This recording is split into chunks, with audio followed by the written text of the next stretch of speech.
ನಮ್ಮ ಸಮಕಾಲೀನ ರಾಜಕೀಯದ ಆಯ್ಕೆಗಳು ಒಂದಿದ್ದರೆ ರಾಜಕಾರಣದ ತಾತ್ವಿಕತೆ ಇದೆಯಲ್ಲ, the ideology of politics, political ideology, ಅದು ಬೇರೆಯೇ ಆಗಿರುತ್ತೆ. ನಾನು ನನ್ನ ಮಾತುಗಳನ್ನು ಬರ್ಗೂರವರ ಮತ್ತು ನಮ್ಮೆಲ್ಲರ ಬೆಳಕಾಗಬೇಕಾದ 2 ಹೇಳಿಕೆಗಳಿಂದ ಶುರು ಮಾಡೋಕ್ಕೆ ಇಷ್ಟಪಡ್ತೀನಿ. ಒಂದು, ಗೆಳೆಯ ಮೊಗಳಿ ಗಣೇಶ್ ಅವರು ಹೇಳಿದ ನಾನೆಂಬುದು ಕಿಂಚಿತ್ತು ಅನ್ನೋದು. ನಾನೆಂಬುದು ಕಿಂಚಿತ್ತು. 2ನೇ ಮಾತು, ಯಾರು ಅಂತ ಹೇಳಬೇಕಾದ ಅಗತ್ಯನೇ ಇಲ್ಲ, ಸಂಬಂಧ ಅನ್ನೋದು ದೊಡ್ಡದು ಕಣ ಅನ್ನುವ ಇನ್ನೊಂದು ದೇವನೂರು ಮಹಾದೇವರ ಮಾತು. ಈ 2 ಮಾತುಗಳನ್ನು ಒಟ್ಟಿಗೆ ಇಟ್ಟು ನೋಡಿದಾಗ ಶ್ರೇಷ್ಠತೆಯ ಸೊಕ್ಕು ಹೇಗೆ ಬರಬಹುದು, ಹೇಗೆ ಅದನ್ನು ತಡೆಯಬಹುದು ಅನ್ನೋದು ಗೊತ್ತಾಗತ್ತೆ ಅಂತ ನಾನು ಅಂದ್ಕೊಂಡಿದ್ದೇನೆ. ನಾನೆಂಬುದು ಕಿಂಚಿತ್ತು, ಆದರೆ ಸಂಬಂಧ ಅನ್ನೋದು ದೊಡ್ಡದು ಕಣ, ದೊಡ್ಡದು ಕಣ ಅನ್ನೋದು. ನನಗೆ ಗೊತ್ತಿದೆ ಇದು ನನಗೆ ಸಿಗ್ತಾ ಇರುವ ತುಂಬ ದೊಡ್ಡ ಗೌರವ ಅಂತ. ಕಾರಣಗಳನ್ನು ನಾನು ಹೇಳಬೇಕಾದ ಅಗತ್ಯ ಇಲ್ಲ. ಈ ಗೌರವಕ್ಕೆ ಸ್ವಲ್ಪಾದರೂ ಅರ್ಹನಾಗೋದಕ್ಕೆ ಪ್ರಯತ್ನ ಪಡೋದು ಮಾತ್ರ ನನ್ನ ಕೆಲಸ. ಇವತ್ತು ನಾನು ಈ ಪುಸ್ತಕದ ಬಗ್ಗೆ ಮಾತಾಡೋದ್ರ ಜೊತೆಗೆ ಈ ನನ್ನ ಜೊತೆಗಾರನ ಕೆಲಸದ ಕೆಲವು ಲಕ್ಷಣಗಳನ್ನು ಹೇಳೋದರ ಮೂಲಕ ಸಾರ್ವಜನಿಕ ಜೀವನದಲ್ಲಿ ಮಾದರಿಗಳಾಗಬಹುದಾದ ಯಾವುದು ಯಾಕೆ ಮಾದರಿ ಆಗುತ್ತೆ, ಯಾವ ಮಾದರಿ ನಮ್ಮ ಕಾಲಕ್ಕೆ ಸರಿ ಎನ್ನಿಸಬಹುದು ಅನ್ನೋದನ್ನು ಹೇಳೋಕ್ಕೆ, ಆದಷ್ಟು ಸಂಗ್ರಹವಾಗಿ ಹೇಳೋದಕ್ಕೆ ಪ್ರಯತ್ನ ಪಡ್ತಾ ಇದ್ದೀನಿ.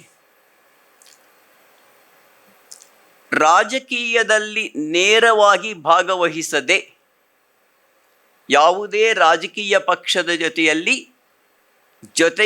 ಇರದೆ, ಆದರೆ ಜನಪ್ರತಿನಿಧಿಯಾಗಿ, ಜನನಾಯಕನಾಗಿ ಒಬ್ಬ ವ್ಯಕ್ತಿ ಹೇಗೆ ರೂಪುಗೊಳ್ಳಬಹುದು, ಇಷ್ಟೊಂದು ಜನರನ್ನು ಹೇಗೆ ಕರೆಸಬಹುದು ಇಲ್ಲಿಗೆ ಅನ್ನೋದು ನನಗೆ ಬಹಳ ಮುಖ್ಯವಾದ ಒಂದು ಸಂಗತಿ ಅಂತ ಕಾಣುತ್ತೆ. ಕಳೆದ 50-60 ವರ್ಷಗಳಲ್ಲಿ ಇವರು ಹೀಗೆ ಬೆಳೆದು ಬಂದಿರುವುದನ್ನು ನಾನು ಗಮನಿಸ್ತಾ ಬಂದಿದ್ದೇನೆ. ಆದರೆ ಹಾಗಂದ ತಕ್ಷಣ ರಾಜಕೀಯ ತಟಸ್ಥತೆ ಆಗಿಬಿಟ್ರದು, ಬೇಲಿಯ ಮೇಲೆ ನಿಂತ ಓತಿಖ್ಯಾತ ಆಗಿಬಿಟ್ರೆ, ಇವತ್ತು ಈ ಪಕ್ಷ, ನಾಳೆ ಇನ್ನೊಂದು ಪಕ್ಷ, ಮತ್ತೊಂದಿನ ಅವಕಾಶವಾದಿಯ 3ನೇ ಪಕ್ಷ ಅಂತ ಆಗಿಬಿಟ್ರೆ, ಅದು ಜನಪ್ರಿಯತೆಗಾಗಿ ಮಾಡುವ ಹುನ್ನಾರ ಆಗುತ್ತೆ ಹೊರತು, ಅವಕಾಶಕ್ಕಾಗಿ ಮಾಡುವ ಹುನ್ನಾರ ಆಗುತ್ತೆ ಹೊರತು, ಅದು ರಾಜಕೀಯ ಯಾವುದೂ ಆಗೋದಿಲ್ಲ. ಬರ್ಗೂರವರು ಕಳೆದ 50-60 ವರ್ಷಗಳಿಂದ ಖಚಿತವಾದ ಕೆಲವು ರಾಜಕೀಯ ತಾತ್ವಿಕವಾದ ನಿಲುವುಗಳನ್ನು, ಸಾಮಾಜಿಕವೂ ಆದ ರಾಜಕೀಯ ತಾತ್ವಿಕವಾದ ನಿಲುವುಗಳನ್ನು ಎಡೆಬಿಡದೆ ಅದಕ್ಕೆ ಅಂಟಿಕೊಂಡು ಬಂದಿದ್ದಾರೆ ಎನ್ನುವುದನ್ನು ಅವರನ್ನು ಬಲ್ಲವರೆಲ್ಲರೂ ಬಲ್ಲರು. ಅದು ಕಾರ್ಲ್ ಮಾರ್ಕ್ಸ್ ಆಗಿರಬಹುದು, ಮಹಾತ್ಮ ಗಾಂಧೀಜಿ ಆಗಿರಬಹುದು, ಬಾಬಾ ಸಾಹೇಬ್ ಅಂಬೇಡ್ಕರ್ ಆಗಿರಬಹುದು, ಬೇಕು ಅಂತಲೇ ಕೊನೆಯದಾಗಿ ಹೇಳ್ತಾ ಇದ್ದೀನಿ, ರಾಮ್ ಮನೋಹರ್ ಲೋಹಿಯಾ ಆಗಿರಬಹುದು. ಈ 4 ಜನರಿಗೆ ಸಮಕಾಲೀನ ನಮ್ಮ ಕಾಲದ ನಾಯಕರಾದರೆ, ಪರಂಪರೆಯೊಂದಿಗೆ ಪಿಸುಮಾತುಗಳನ್ನು ಆಡುತ್ತಲೇ ಪರಂಪರೆಯಿಂದ ಕಲಿತುಕೊಂಡ ಪಾಠಗಳನ್ನು ಅಳವಡಿಸ್ಕೊಂಡಾಗ ಇನ್ನೊಂದು ಬಗೆಯ ತಾತ್ವಿಕತೆ ಬರುತ್ತೆ. ಹೀಗೆ ರಾಜಕೀಯವಾದ ನಿಲುವುಗಳನ್ನು ಉಳಿಸ್ಕೊಂಡಾಗಲೂ ಕೂಡ ಆ ನಿಲುವುಗಳಲ್ಲಿ ಯಾವುದೋ ಒಂದನ್ನು ಆರಿಸ್ಕೊಂಡು ನಾನು ಮಾರ್ಕ್ಸ್ವಾದಿ, ಮಿಕ್ಕಿದ್ದೆಲ್ಲ ಬಾಹಿರ. ನಾನು ಮಹಾತ್ಮ ಗಾಂಧಿವಾದಿ, ಮಿಕ್ಕಿದ್ದೆಲ್ಲ ಶತ್ರುಗಳು ಅಂದ್ಕೊಂಡಾಗ ಉಂಟಾಗುವ ಒಂದು ವಿಷಮತೆ ಇದೆಯಲ್ಲ, ಇವೆಲ್ಲವುಗಳಿಂದಲೂ ಕಲಿಯುತ್ತಲೇ ಇವುಗಳನ್ನು ನಮ್ಮ ಕಾಲಕ್ಕೆ ಅಳವಡಿಸಿಕೊಳ್ಳುವ ಬಗೆ ಹೇಗೆ, ಇವೆಲ್ಲವನ್ನು ಒಟ್ಟಿಗೆ ಇಟ್ಟುಕೊಂಡು ಅವಕ್ಕೆಲ್ಲ ಅನ್ಯವಾದ ಮತ್ತೊಂದನ್ನು ವಿರೋಧಿಸುವುದು ಹೇಗೆ ಅನ್ನೋ ಒಂದು ತಿಳುವಳಿಕೆ ಇದೆಯಲ್ಲ, ಅದು ಬಹಳ ಮುಖ್ಯವಾದ ತಿಳುವಳಿಕೆ ಅಂತ ನಾನು ಅಂದ್ಕೊಂಡಿದ್ದೇನೆ. ಬರ್ಗೂರವರ ಬರವಣಿಗೆ ಇಂಥ ಹೆಚ್ಚಾಗಿಲ್ಲ, ಬರವಣಿಗೆಯ ಜೊತೆಯಲ್ಲೇ ಅವರ ಸಾರ್ವಜನಿಕ ಜೀವನದಲ್ಲಿ ಈ ರಾಜಕೀಯ ನಿಷ್ಠೆ ಹಾಗೂ ಅವಕಾಶವಾದದ ಅನುಪಸ್ಥಿತಿ, ಗೈರು ಹಾಜರಿ ಇದಿರೋದನ್ನು ನಾನು ಖಚಿತವಾಗಿ ನೋಡ್ತಾ ಬಂದಿರೋದು. ಮತ್ತು ಇನ್ನೊಂದೇನಾಗುತ್ತೆ, ಸಮಕಾಲೀನ ರಾಜಕಾರಣದಲ್ಲಿ ನಾವು ಮಾಡಿಕೊಳ್ಬಹುದಾದ ಆಯ್ಕೆಗಳು ಅವಕಾಶವಾದಿ ಆಗಿರೋದಿಲ್ಲ, ಆ ಸನ್ನಿವೇಶಕ್ಕೆ ಅಗತ್ಯವಾದ ತಾತ್ಕಾಲಿಕವಾಗಿ ಸರಿಯಾದ ಆಯ್ಕೆ ಆಗಿರುತ್ತಷ್ಟೇ. ಯಾವುದೋ ಒಂದು ಕಾಲದಲ್ಲಿ ನಾವು ಕಾಂಗ್ರೆಸ್ ಪಕ್ಷವನ್ನು, ನಾವು ಅಂತ ಹೇಳ್ತಾ ಇಲ್ಲ ನಾನು, ಕಾಂಗ್ರೆಸ್ ಪಕ್ಷವನ್ನು ವಿರೋಧಿಸದೆ ಎಂದಾಗ, ಇನ್ನೊಂದು ಕಾಲದಲ್ಲಿ ಕಾಂಗ್ರೆಸ್ ಪಕ್ಷ ನಮ್ಮ ಆಯ್ಕೆ ಆಗುತ್ತೆ ಎಂದಾಗ ಅದಕ್ಕೆ ಹಿಂದಿರಬಹುದಾದ ಕಾರಣಗಳೇನು ಅನ್ನೋದನ್ನು ಕೂಡ ಯೋಚನೆ ಮಾಡಬೇಕಾಗುತ್ತೆ. ಯಾವುದೇ ರಾಜಕೀಯ ತೀರ್ಮಾನಗಳ ಹಿಂದೆ ಸಾಮಾಜಿಕವಾದ ಕಾರಣಗಳಿರುತ್ತೆ. ಒಂದೇ ವಾದ ಹಲವು ಕಡೆ ಹಲವು ಅವತಾರಗಳನ್ನು, ಹಲವು ಲಕ್ಷಣಗಳನ್ನು ಪಡ್ಕೊಳ್ಳುತ್ತೆ. ಬಿಹಾರದಲ್ಲಿ ಕರ್ಪೂರಿ ಠಾಕೂರ್ ಅವರು ಕಟ್ಟಿಕೊಟ್ಟ ಸಮಾಜವಾದಕ್ಕೂ, ಕರ್ನಾಟಕದಲ್ಲಿ ಗೋಪಾಲಗೌಡರು ಕಟ್ಟಿಕೊಟ್ಟ ನಂತರ ಬಂದ ಅನೇಕರು ಬಿಟ್ಟುಕೊಟ್ಟ ಸಮಾಜವಾದಕ್ಕೂ ಸಾಕಷ್ಟು ಅಂತರಗಳಿದೆ. ಅದು ಯಾವುದು ಅನ್ನೋದನ್ನು ತಿಳ್ಕೊಂಡಾಗ ನಮ್ಮ ಸಮಕಾಲೀನ ರಾಜಕೀಯದ ಆಯ್ಕೆಗಳು ಒಂದಿದ್ದರೆ, ರಾಜಕಾರಣದ ತಾತ್ವಿಕತೆ ಇದೆಯಲ್ಲ, the ideology of politics, political ideology, ಅದು ಬೇರೆಯೇ ಆಗಿರುತ್ತೆ. ಅವೆರಡರ ನಡುವೆ ಆರೋಗ್ಯಕರವಾದ ಅರ್ಥಪೂರ್ಣವಾದ ಸಂಬಂಧವನ್ನು ಕಾಪಾಡಿಕೊಂಡು ಬರೋದು ಬಹಳ ಮುಖ್ಯವಾದ ಸಂಗತಿ ಅಂತ ನಾನು ಅಂದ್ಕೊಂಡಿದ್ದೇನೆ.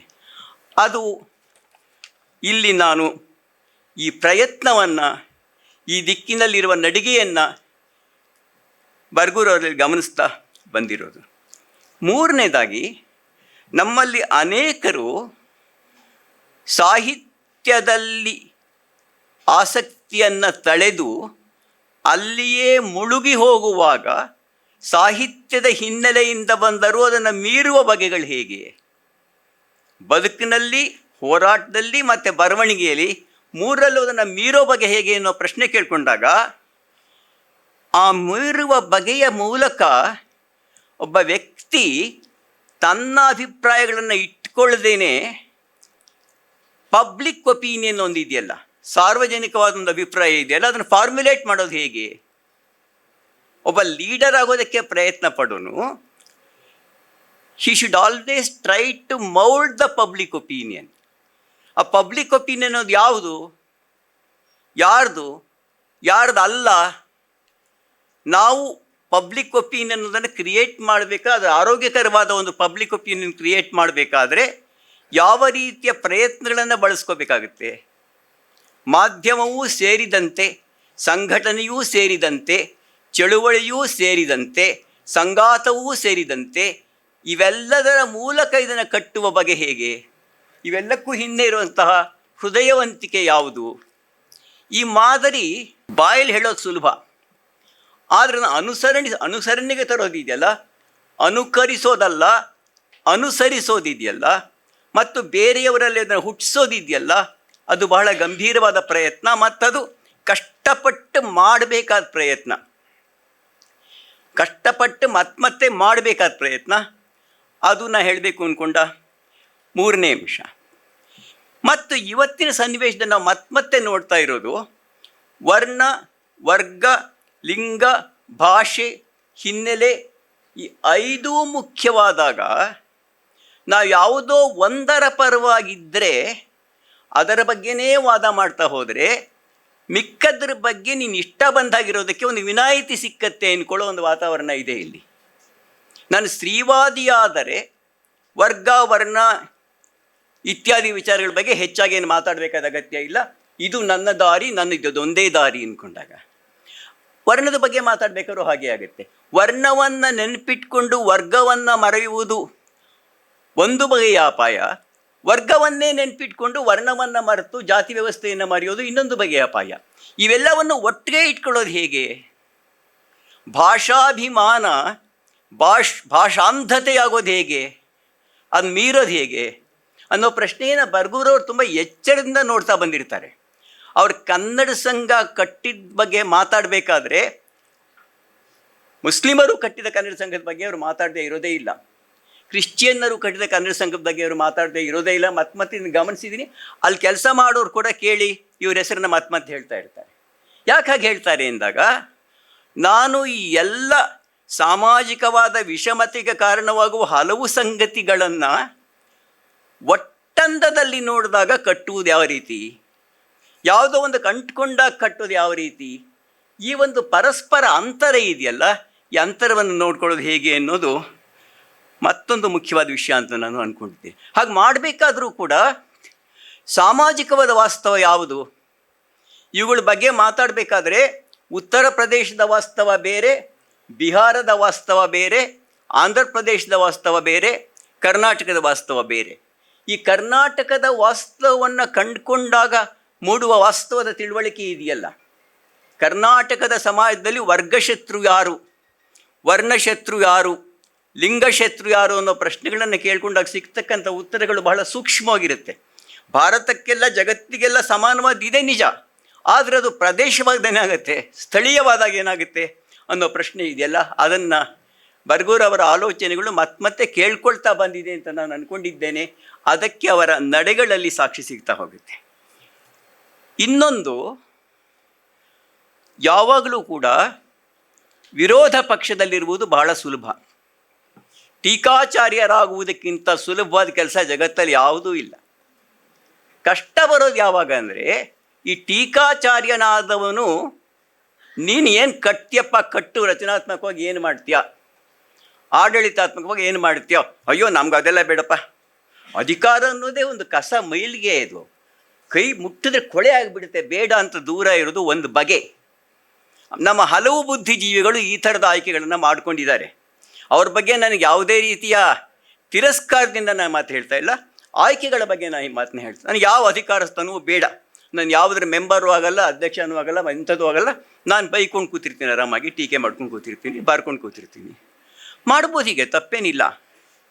ಆದರೆ ಮೇಷ್ಟ್ರ ದಾರಿ ಅದಕ್ಕಿಂತ ಭಿನ್ನವಾದ. ಯಾಕೆ ಅಂತಂದರೆ, ಅವರು ಅಧಿಕಾರ ಸ್ಥಾನಗಳನ್ನು ತೆಗೆದುಕೊಂಡಾಗ ಏನು ಮಾಡಬೇಕು ಅಂತ ಯೋಚನೆ ಮಾಡಿ, ಅದು ತಮ್ಮ ಬದ್ಧತೆಗೆ ಭಂಗ ಬರದಂತೆ, ಸಾಮಾಜಿಕವಾದ ಬದ್ಧತೆಗೆ ಭಂಗ ಬರದಂತೆ ಮಾತ್ರವಲ್ಲ, ಅದನ್ನು ವಿಸ್ತರಿಸುವಂತೆ ಹೇಗೆ ಕೆಲಸ ಮಾಡೋದು.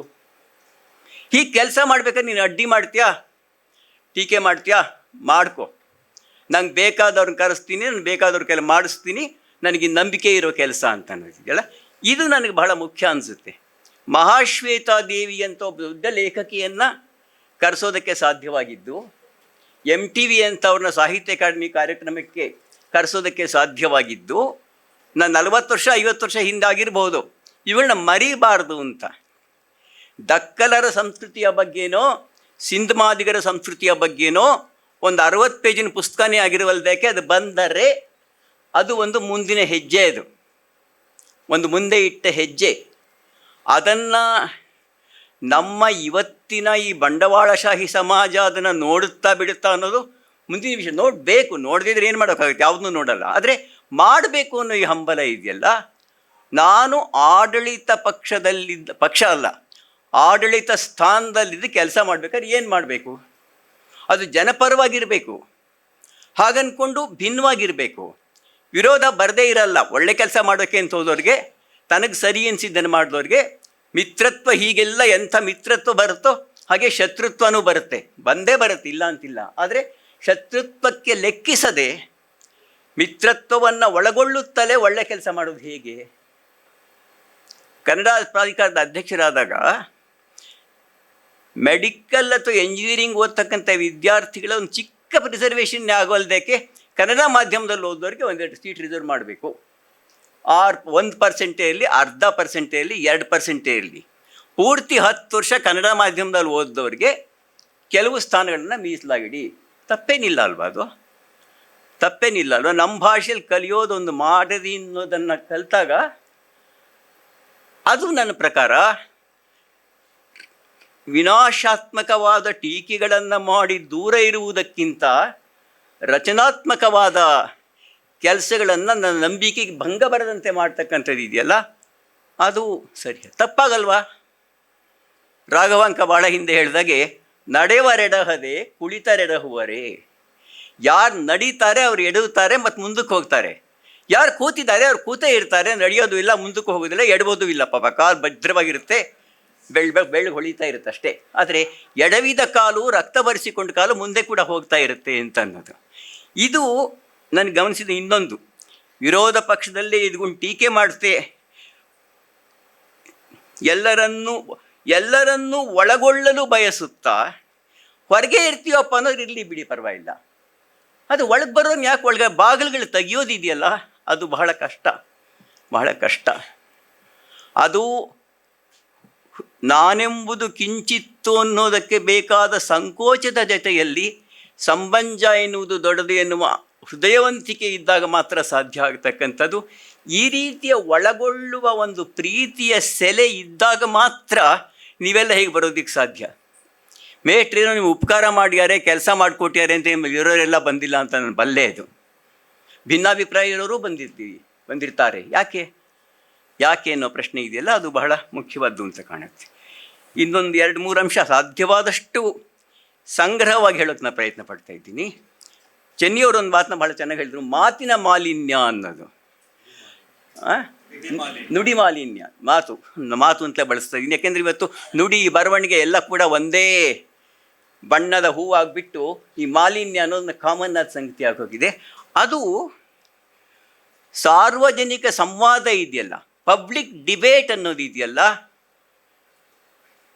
ನಿನ್ನ ತೋರಿಸ್ಬಿಡ್ಲಾ, ನಾನು ತಪ್ಪು ಮಾಡಿರೋದು, ನೀನು ಮಾಡಿಲ್ವಾ, ನಿಮ್ಮ ಅಪ್ಪ ಮಾಡಿಲ್ವಾ, ಅವ್ರು ಚಿಕ್ಕಪ್ಪ ಮಾಡಿಲ್ವಾ ಅಂತ ಹೇಳೋದು ಇದೆಯಲ್ಲ, ಎಲ್ಲರೂ ಬಿಚ್ಚಿ ತೋರಿಸ್ತೀವಿ ಅಂತ ಹೇಳ್ತಾನೆ ಇರ್ತಾರೆ. ಯಾರು ಯಾವತ್ತೂ ಹೇಳಿದ್ದನ್ನು ಗಮನಿಸಿಲ್ಲ. ಅದು ಇರಲಿ ಬಿಡಿ, ರಾಜಕಾರಣಕ್ಕೆ ಹೋಗೋದು ಬೇಡ.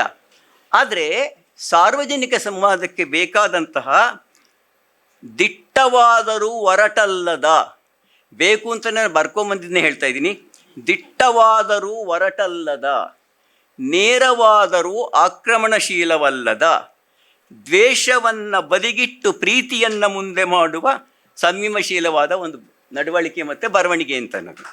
ಇದು ಅಂದ್ಕೊಂಡಷ್ಟು ಸುಲಭ ಅಲ್ಲ. ನನ್ನಂಥವನು ಮಾತಾಡಬೇಕಾದ್ರೂ ಕೂಡ ಎಷ್ಟೋ ಸಲ ಮಾತು ಉಚ್ಚಾಯಿಸಿ ಹೋಗೋದುಂಟು. ಒಂದು ಮಾತು ಅಟ್ಲೀಸ್ಟ್ ಪ್ರೈವೇಟಾಗಿ ಮಾತಾಡಬೇಕಾದ್ರೂ ಕೂಡ. ಆದರೆ ಮೇಷ್ಟ್ರು ಯಾವತ್ತಾದರೂ ಸಾರ್ವಜನಿಕವಾಗಿ ಹೇಳಬೇಕಾದ್ದನ್ನು ಹೇಳುತ್ತಲೇ ಆಡಬಾರದನ್ನು ಆಡದೆ ಉಳಿದಿರೋದ್ರ ಬಗ್ಗೆ ನಾನು ಖಂಡಿತ ಹೇಳಬಲ್ಲೆ. ಯಾರನ್ನು ಹಾಗೆ ಒಪ್ಪಿಕೊಳ್ಳದಿದ್ದಾಗಲೂ ಅಪ್ಪಿಕೊಳ್ಳುವ ಒಂದು ಗುಣ ಇದೆಯಲ್ಲ, ಅದು ಭಾಳ ಅಪರೂಪ ಅಂತ ಕಾಣುತ್ತೆ. ಅದು ನಾನು ಹೇಳಬೇಕು. ಇನ್ನೊಂದು, ಇದು ಒಂದು ರೀತಿಯಲ್ಲಿ ಕೊನೆ ವಿಷಯ. ಈ ಸಾಹಿತ್ಯ ಮತ್ತು ಕಲಾಮೀಮಾಂಸೆ ಎನ್ನುವುದೊಂದಿದೆ. ಈ ಕಲಾಮೀಮಾಂಸೆ ಎನ್ನುವುದು ಎಷ್ಟು ಕಾಲಗಳಿರುತ್ತೋ ಅಷ್ಟು ಕಲಾಮೀಮಾಂಸೆ ಇರುತ್ತೆ, ಎಷ್ಟು ಸಮುದಾಯಗಳಿರುತ್ತೋ ಅಷ್ಟು ಕಲಾಮೀಮಾಂಸೆ ಇರುತ್ತೆ, ಎಷ್ಟು ಕಲಾವಿದರಿರ್ತಾರೋ ಅಷ್ಟು ಕಲಾಮೀಮಾಂಸೆ ಇರುತ್ತೆ. ಕಲಾಮೀಮಾಂಸೆ ಎನ್ನುವುದು ಒಂದು ದೊಡ್ಡ ಒಂದು ಬಂಡೆ ಥರ ಇದಿದೆ. ಇದಿಲ್ಲ ಅಂದರೆ ಈ ಬಂಡೆ ತೊಗೊಂಡೆ ತಲೆ ಹೊಡೆದಾಕ್ಬಿಡ್ತೀನಿ ಅನ್ನೋದು ಆ್ಯಟಿಟ್ಯೂಡ್ ಇದೆಯಲ್ಲ, ಅದನ್ನು ಮೀರಬೇಕಾದ್ರೆ ಪ್ರತಿಯೊಂದು ಲೇಖಕ ಕೂಡ ತನಗೆ ಸರಿ ಅನ್ನಿಸಿದ ಕಲಾಮೀಮಾಂಸೆ ಒಂದನ್ನು, ಸಾಹಿತ್ಯ ಮೀಮಾಂಸೆ ಒಂದನ್ನು, ಪದ್ಯ ಹೀಗಿರಬೇಕು, ಕತೆ ಹೀಗಿರಬೇಕು, ಕಾದಂಬರಿ ಹೀಗಿರಬೇಕು, ತಾನು ರೂಪಿಸ್ಕೋತಾನೆ. ಅದಿಲ್ಲ ಅಂತಲ್ಲ, ತಾನು ರೂಪಿಸ್ಕೊಂಡಿದ್ದನ್ನು ಬೆಳೆಸ್ಕೋತಾ ಹೋಗ್ತಾನೆ, ಬದಲಾವಣೆ ಆಗ್ತಾ ಹೋಗ್ತಾನೆ. ನಿನ್ನೆ ಬರೆದಾಗ ಇವತ್ತು ಬರೆಯಲ್ಲ, ಇವತ್ತು ಬರೆದಾಗ 10 ವರ್ಷ ಬಿಟ್ಟು ಬರೆಯಲ್ಲ. ಲಂಕೇಶರ ಕೆರೆಯ ನೀರನ್ನು ಕೆರೆಗೆ ಚೆಲ್ಲಿ ಸಂಕಲ್ನಿಂದ ಶುರು ಮಾಡಿಕೊಂಡು ಮಂಜು ಕವಿದ ಸಂಜೆಯವರೆಗೆ ಅವರು ಮಾಡಿದ ಪ್ರಯಾಣ ಇದೆಯಲ್ಲ, ಆ ಪ್ರಯಾಣ ನೋಡಿದ್ರೆ ಗೊತ್ತಾಗುತ್ತೆ ಒಬ್ಬ ಲೇಖಕ ಬೆಳೆಯುವ, ಬದಲಾಗುವ ಬಗೆ ಹೇಗೆ. ನಾನಲ್ಲ ಒಂದಿದೆ, ಕೆರೆ ನೀರನ್ನು ಕೆರೆಗೆ ಚೆಲ್ಲಿ ಒಂದಿದೆ, ಕಲ್ಲು ಕರಗುವ ಸಮಯ ಮತ್ತೊಂದೇ ಆಗುತ್ತದೆ, ಉಮಾಪತಿಯ ಸ್ಕಾಲರ್ಶಿಪ್ ಹತ್ರ ಇನ್ನೇನೋ ಆಗುತ್ತೆ. ಈ ಬೆಳವಣಿಗೆ ಇದೆಯಲ್ಲ, ಕಲಾಮೀಮಾಂಸೆ ಎನ್ನುವುದು ಸ್ಥಗಿತವೂ ಅಲ್ಲ, ಒಂದು ಬಣ್ಣದ್ದು ಅಲ್ಲ. ಅದು ಇದಿರಬೇಕಾದ್ರೆ ಬಹುತ್ವ ಅಂತ ಹೇಳೋದು ಅದೇನೆ. ಕಲಾಮೀಮಾಂಸೆಗೂ ಒಂದು ಬಹುತ್ವ ಇದೆ. ಅವರು ತಮಗೆ ಸರಿ ಅನಿಸಿದ ದಾರಿಯನ್ನು ಆರಿಸ್ಕೊಂಡು ಅದರಲ್ಲಿ ಬರಿತಾನೇ ಬಂದಿದ್ದಾರೆ. ಅವ್ರ ಉದ್ದೇಶದಲ್ಲೂ ಯಶಸ್ಸನ್ನು ಪಡಿತಾನೂ ಇದ್ದಾರೆ. ಪಡಿದೇ ಇದ್ದರೆ ನಾವು ನೀವೆಲ್ಲ ಯಾಕೆ ಇಲ್ಲಿರ್ತಾ ಇದ್ವಿ?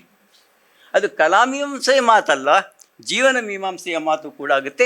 ಕೊನೆಗೂ ನಾನು ಬರೆದಿದ್ದೀನಿ, ಯಾರು ಓದಬೇಕು ಅನ್ನೋ ಪ್ರಶ್ನೆಯನ್ನು ಕೇಳ್ಕೊಂಡಾಗ, ಇದರೋಳ್ ಶ್ವೇತಾತಪತ್ರ ಸ್ಥಗಿತ ದಶದಿಶಾ ಮಂಡಲಂ ರಾಜಚಕ್ರಂ ಪುದಿದಳ್ಕಾಡಿತ್ತು ಅಂತ ಪಂಪ ಬರ್ದಾಗೇನೆ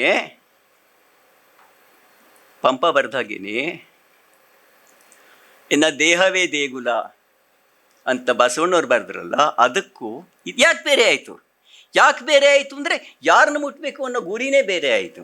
ಯಾರಿಗಾಗಿ ಬರಿತಿದ್ದೀನಿ ಅನ್ನೋ ಪ್ರಶ್ನೆಗೆ ಉತ್ತರ ಸಿಕ್ಕಂಗಾಯ್ತದು. ಅದು ನನ್ನ ಜನಗಳ ಬಗ್ಗೆ ನಾನು ಬರಿತಿರ್ತೀನಿ, ಅಥವಾ ನನ್ನ ಹೃದಯದ ಗೆಳೆಯರ ಬಗ್ಗೆ ಜೊತೆಯಲ್ಲಿ ಬರಿತಾ ಇರ್ತೀನಿ. ಈ ಬರವಣಿಗೆಯ ಗುಣ ಮತ್ತೊಂದು. ಹಾಗಾಗಿ ಆದರೆ ಅವರ ಬರವಣಿಗೆಯಲ್ಲಿ ತಾನ್ನ ಕಲಾಮೀಮಾಂಸೆಯನ್ನು ಇಟ್ಟುಕೊಂಡೇನೆ ಅವ್ರು ಇತರ ಕಲಾಮೀಮಾಂಸೆ ತಿರಸ್ಕರಿಸಿದ್ದು ನಾನಂತೂ ಭಾಳ ಅಪರೂಪ. ಅವ್ರ ಒಂದು ಭಾಳ ಮುಖ್ಯವಾದ ಪುಸ್ತಕ ಅದು, ಪ್ರಜಾವಾಣಿಯಲ್ಲಿ ಬಂದ ಅಂಕಣಗಳ ಸಂಖ್ಯೆ. ಅದು ಇನ್ನೊಂದು ಮಾತು ಇಲ್ಲೇ ಹೇಳ್ಬೋದಾದ್ದು.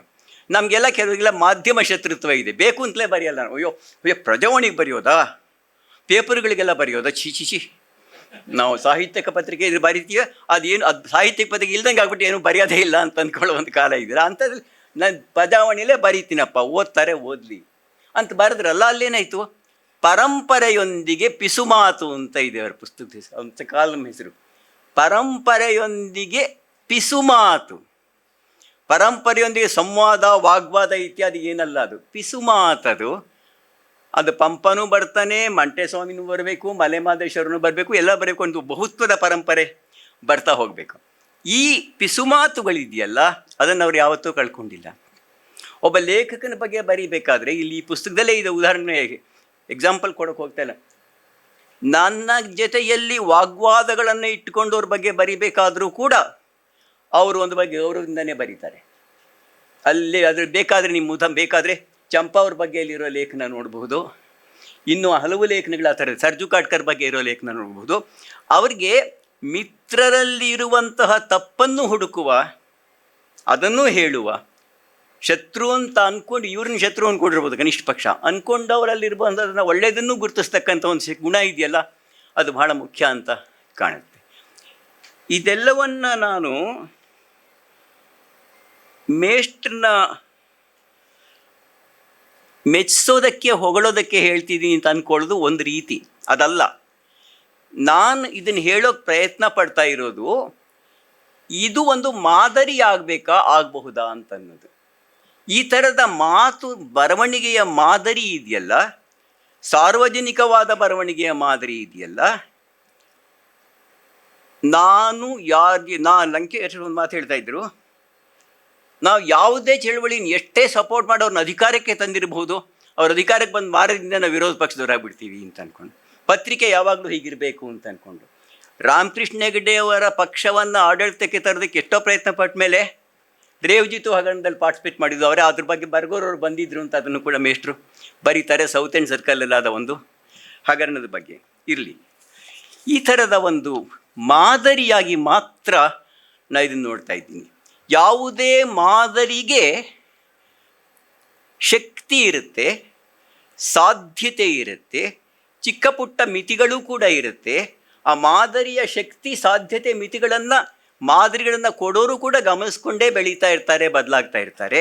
ನಾವು ಅದನ್ನು ಮಾದರಿಗಳನ್ನು ಅನುಸರಿಸಬೇಕು ಅಂತ ಹೋಗ್ತಾ ಇದ್ದವರು ಕೂಡ ಅದನ್ನು ಸವಿಮರ್ಶಕವಾಗಿ ನೋಡಬೇಕಂತ ಒಂದು ಅವಶ್ಯಕತೆ ಇದೆ ಅಂತ ಕಾಣುತ್ತೆ. ಎಲ್ಲಕ್ಕಿಂತ ಹೆಚ್ಚಾಗಿ ನಮ್ಗೆ ಯಾವ ಮಾದರಿನೂ ಬೇಡಪ್ಪ, ನಾನುಂಟು, ನನ್ನ ಲೈಬ್ರರಿ ಅಂತ ಕೂತ್ಕೊಳ್ಳುವಂಥ ಒಂದು ವಿಚಿತ್ರವಾದ ಇನ್ನೊಂದು ಧೋರಣೆ ಕೂಡ ಇರುತ್ತೆ. ಅಷ್ಟು ಒಂದು. ಈ ಪುಸ್ತಕ ಮುಖ್ಯವಾಗಿ ಒಂದು ಮಾತು ಅಂದರೆ, ಅವರು ಸಾಹಿತಿಗಳಿಗಾಗಿ ಸಾಹಿತ್ಯಾಭ್ಯಾಸ ಮಾಡ್ತಿರೋರಿಗೆ ಮಾತ್ರ ಇದನ್ನು ಬರೆದಿಲ್ಲ. ಸಾಹಿತ್ಯ ವಿಮರ್ಶಕರಿಗೆ ಅಂತೂ ಖಂಡಿತ ಇದನ್ನೇನು ಬರೆಯೋದಕ್ಕೆ ಅವ್ರಿಗೆ ಹೋಗಿಲ್ಲ. ಈ ಶ್ರೇಷ್ಠತೆಯ ಸೊಕ್ಕು ಅನ್ಬೇಕಾದ್ರೂ ಕೂಡ ಸಾಹಿತ್ಯ ವಿಮರ್ಶಕರ ಶ್ರೇಷ್ಠತೆಯ ಸೊಕ್ಕು, ಸಾಹಿತಿಗಳ ಸೊಕ್ಕು ಅನ್ನೋದಕ್ಕಿಂತ ಹೆಚ್ಚಾಗಿ ಶ್ರೇಷ್ಠತೆ ಅನ್ನೋ ಪರಿಕಲ್ಪನೆಯ ವಿಶಾಲವಾದ ಅರ್ಥ ಇಟ್ಕೊಂಡೇ ಅವರು ಅದನ್ನು ಡಿಸ್ಕಸ್ ಮಾಡ್ತಾ ಇರೋದು. ಇನ್ನೊಂದು, ಅವರು ಆ ಕ್ಷೇತ್ರಗಳ ಪರಿಣಿತರಿಗಾಗಿ ಬರೀತಾ ಇಲ್ಲ. ಅವರು ಪಾಲಿಟಿಕ್ಸ್ ಬರೆದಾಗ, ಇಕಾನಮಿ ಬಗ್ಗೆ ಬರೆದಾಗ, ಲ್ಯಾಂಗ್ವೇಜ್ ಬಗ್ಗೆ ಬರೆದಾಗ ಎಲ್ಲಿ ಕೂಡ ಅದ್ರ ಎಕ್ಸ್ಪರ್ಟ್ ಓದ್ಬಿಟ್ಟು ಇದನ್ನು ಅಲ್ಲ, ಜನರೊಂದಿಗೆ ಇದನ್ನು ಹಂಚಿಕೊಳ್ಳುವುದು ಹೇಗೆ, ನನ್ನ ತಿಳುವಳಿಕೆಯನ್ನು ನನ್ನ ಜನರೊಂದಿಗೆ ಅರ್ಥವಾಗುವಂತೆ, ಕಷ್ಟವಾಗದಂತೆ ಬರೆಯೋದು ಹೇಗೆ, ಹಂಚಿಕೊಳ್ಳೋದು ಹೇಗೆ ಅಂತ. ಇದು ಒಂದು ರೀತಿಯ ಡೆಮೊಕ್ರಟೈಸೇಷನ್ ಆಫ್ ನಾಲೆಡ್ಜ್ ಅಂತ ಅಂದ್ಕೊಳ್ತಿದ್ವಲ್ಲ, ಹಾಗೆ ಕರಿಬಹುದು. ಜ್ಞಾನದ ಪ್ರಜಾಪ್ರಭುತ್ವೀಕರಣ. ಇಷ್ಟು ಸಿಂಪಲ್ಲಾಗಿ ಯಾಕೆ ಬರಿಬೇಕಪ್ಪ? ಡಿಫಿಕಲ್ಟಾಗಿ ಬರೆದು ಇನ್ನು ಒಬ್ಬನೇ ಓದ್ಕೊಳ್ಳೋದು ಬೆಟರಾ? ಸ್ವಲ್ಪ ಸಿಂಪಲ್ಲಾಗಿ ಬರೆದು ಬೇರೆಯವ್ರಿಗೂ ಅರ್ಥ ಆಗೋಂಗೆ ಬರೆಯೋದು ಬೆಟ್ರ್ ಅನ್ನೋದು ಭಾಳ ಮುಖ್ಯವಾದ ಪ್ರಶ್ನೆ ಇದು. ಅದು ತಮಾಷೆ ಅಲ್ಲ ನಾನು ಹೇಳ್ತಾ ಇರೋದು.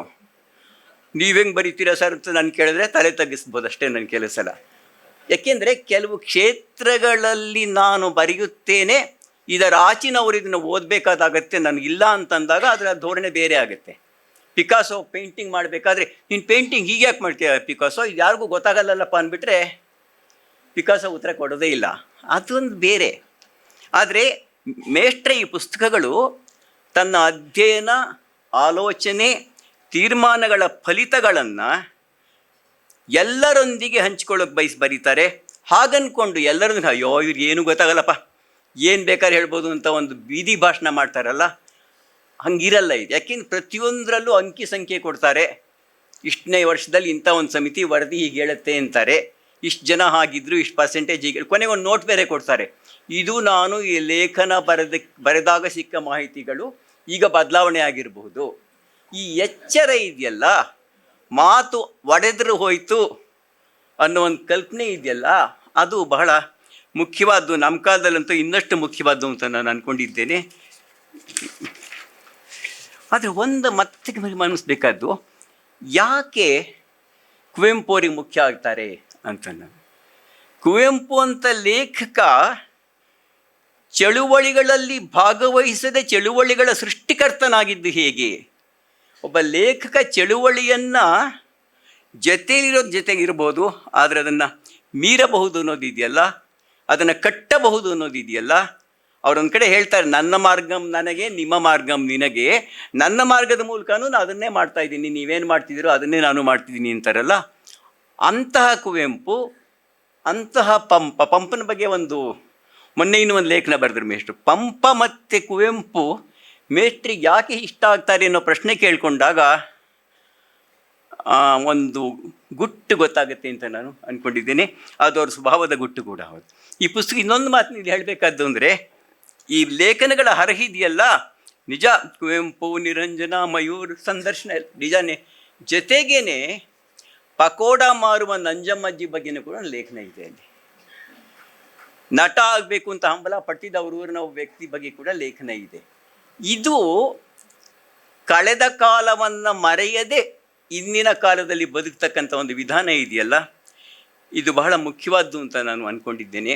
ಹಲವು ಕಡೆ ಬರೆದಾಗ ಕೆಲವು ಅಂಶಗಳು ಮತ್ತೆ ಬಂದಾಗ ಅನಿಸುತ್ತೆ ಇನ್ನೊಮ್ಮೆ ಓದಬೇಕಾದ ಒಂದು ಅವಶ್ಯಕತೆ ಇದು, ಅಟಾನಮಿಗೆ ಬೇಕಾದ್ದು ಅಂತ ಅಂದ್ಕೊಂಡಿದ್ದೀನಿ ನಾನು. ಹೆಚ್ಚಿಗೆ 12:15 ಮುಗಿಸ್ಬೇಕು ಒಟ್ಟು ಕಾರ್ಯಕ್ರಮ ಅಂತ ಮೇಷ್ಟ್ರು ಹೇಳಿದರು. 12:40 ಆಗಿದೆ, ಒಂದು 10 ನಿಮಿಷ ಜಾಸ್ತಿ ಆಗಿರ್ಬೋದು ಅಷ್ಟೇ. ಅದಷ್ಟಕ್ಕೂ ನಾನು ಒಬ್ಬನೇ ಅಪರಾಧಿ ಏನಲ್ಲ ಅಂತಲೇ ಗೊತ್ತಿದೆ. ಏನಿವೆ, ಈ ಒಂದು ಅವಕಾಶವನ್ನು ಅಲ್ಲ, ಈ ಒಂದು ಗೌರವವನ್ನು ನನಗೆ ಕೊಟ್ಟಿದ್ದಕ್ಕೆ, ನನ್ನ ಕೆಲವು ಅನಿಸಿಕೆಗಳನ್ನು ನಿಮ್ಮೊಂದಿಗೆ ಹಂಚಿಕೊಳ್ಳೋದಕ್ಕೆ ಅವಕಾಶ ಕೊಟ್ಟು, ಅವರು ಕುಟುಂಬದ ಗೆಳೆಯ ಅಂತ ಹೇಳಿದರು. ಅದು ನನ್ನ ಭಾಗ್ಯ, ಭೂಗೋಳ ಭಾಗ್ಯ ಅಂದ್ಕೊಂಡಿದ್ದೀನಿ ನಾನು. ಯಾಕೆಂದರೆ ನಮ್ಮನೆ 15ನೇ ಕ್ಲಾಸಲ್ಲಿ ಇತ್ತು, ಅವ್ರ ಮನೆ 12ನೇ ಕ್ಲಾಸಲ್ಲಿ ಇತ್ತು. ಅದರಿಂದ ಮತ್ತೆ ಹೋಗಿ ಬಂದು ಮಾಡುವ ಒಂದು ಅವಕಾಶ ಮತ್ತು ಪ್ರೀತಿ ನಮಗೆ ಸಿಗ್ತಾ ಇತ್ತು. ಚೆನ್ನಿಯವರು ನಾನು ಒಂದು ಬಾರಿಯೂ ನೋಡಿದ ರಾಜಲಕ್ಷ್ಮಿ ಅಂತ ಹೇಳಿದ್ರು ಅವರು. ನನಗೆ ಅವರು ಅನೇಕ ಬಾರಿ ನೋಡಿದ, ಅನೇಕ ಬಾರಿ ನನ್ನ ಹೃದಯಕ್ಕೆ ಹತ್ತಿರವಾದ, ನನ್ನ ಮನೆಯವರೆಲ್ಲರ ಪ್ರೀತಿಗೆ ಪಾತ್ರರಾದ ದಂಪತಿಗಳು, ಮಕ್ಕಳು.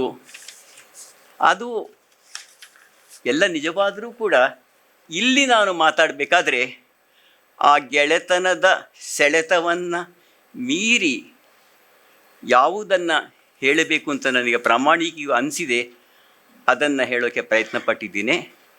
ಹಂಚಿಕೊಂಡ, ಕೇಳಿಕೊಂಡ, ನಿಮ್ಮೊಳಗೆ ಇದನ್ನು ಅರಳಿಸಿಕೊಳ್ಳಬಹುದಾದ ಎಲ್ಲ ಗೆಳೆಯರಿಗೆ, ಎಲ್ಲ ಸಂಗಾತಿಗಳಿಗೆ ನನ್ನ ನಮಸ್ಕಾರ.